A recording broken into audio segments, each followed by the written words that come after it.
All right, so we're going to get started on problem 3 from practice exam 4. In this problem, we want to find the slope of the tangent to this parametric curve from problem 2.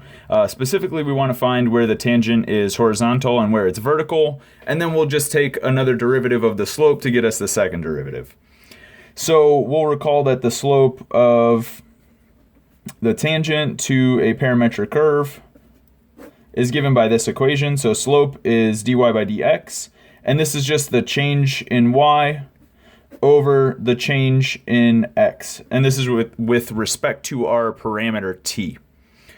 So for this particular curve, we'll rewrite our equation for y and our equation for x in a slightly better form to differentiate. And so the way that we'll rewrite, we'll just essentially distribute this 10t squared term to 1 minus t and rewrite y in that form. So we'll have 10t squared minus 10t cubed. So this is an equivalent form, just now it's easier to differentiate. And then for x, I'll rewrite this as 6t squared minus 6t. Again, just distributing the 6t to the t minus 1. And now these are both in a better form for differentiation. And so in the numerator, we need to put the derivative of y with respect to t. So we differentiate this expression with respect to t.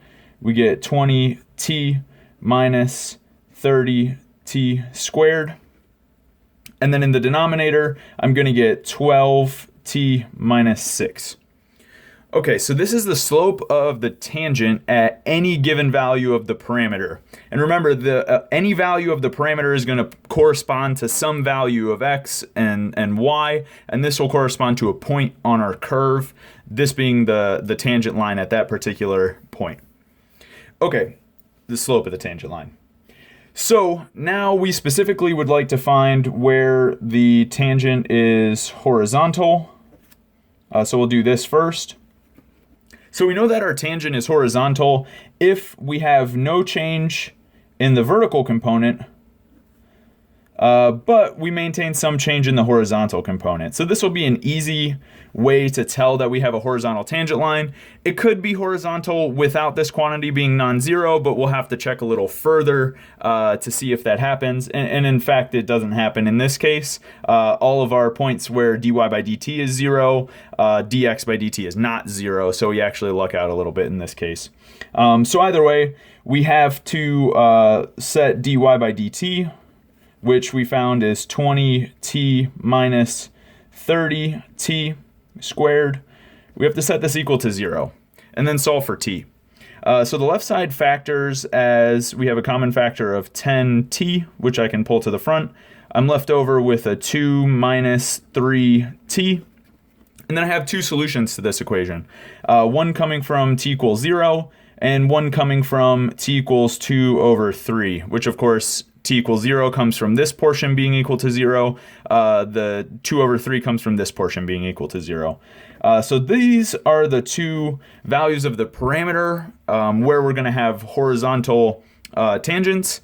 And so if we wanted the x and y coordinates, we could just plug these respective values 0 into x and y and 2/3 into x and y and get those coordinates for the points. But again, these are just the values of the parameter, and that's good enough for right now. So we also want to find where the tangent is vertical, and so we do a very similar computation, and we just want to solve the equation dx dt is equal to 0, so no change in our horizontal component. And it would be very nice if there was some change in the vertical component, because then we would know for sure that we have a vertical tangent. Again, it could happen that both of these derivatives are 0 and there's a vertical tangent, but we would have to do some additional work to check that. And so this is the case that will happen here anyhow. So again, we're looking at dx by dt equal to 0. We want to solve that equation. So dx by dt is 12t minus 6 equals 0. I want to solve this equation. This is a particularly easy equation to solve. I can factor 6 out, and I'm left with 2t minus 1. So 6 is never equal to 0, so this term has to be equal to 0, and I'll see that the solution is going to be t equals 1/2. And so again, this is the value of the parameter that gives me a vertical tangent line. It corresponds to a point x comma y, right? When I plug in t equals 1/2 for t in those expressions. And so I know the point implicitly right now. I could find it explicitly by plugging that value 1/2 in for t, but this is not asked, so I won't do it. Okay, so that's where the tangent line's horizontal, tangent line is vertical. Okay, cool. So now let's look at the second derivative and see what we can say about concavity. So our second derivative, this is just the second derivative of y with respect to x. And so again, just like we did previously for the slope of the tangent line, we were taking the derivative of y with respect to x. And the way that this kind of turns out in the parametric case is we take the derivative of y with respect to t, put that in the numerator, and then divide by the derivative of x with respect to t.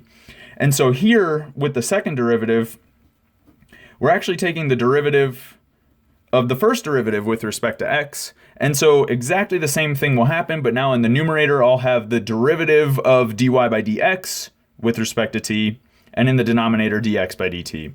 So this will be the derivative with respect to t of dy by dx, and then I divide by the derivative of x with respect to t. And so I already have this expression, dy by dx, that's this quantity up here. It's a quotient, and I need to differentiate with respect to t. Well, it's a function of t, so that shouldn't be terribly difficult.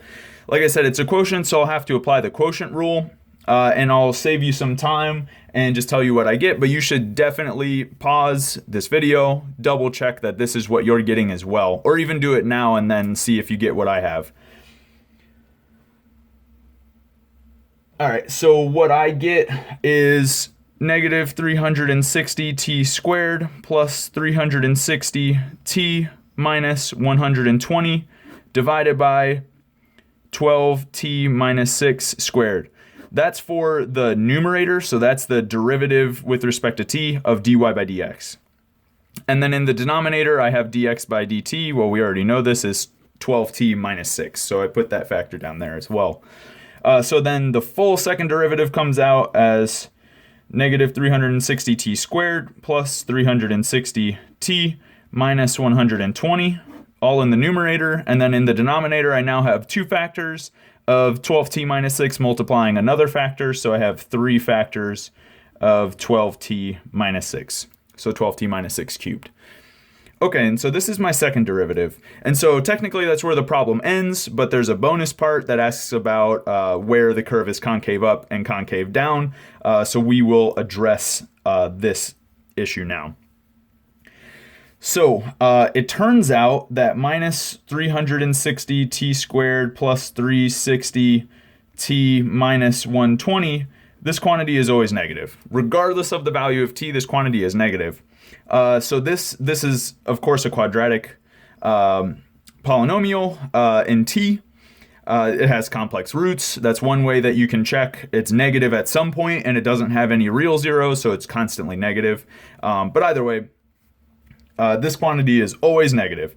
So the sign of the second derivative is really only going to come from whatever the sign of the denominator is, because this is the only part that changes sign. Numerator is always negative.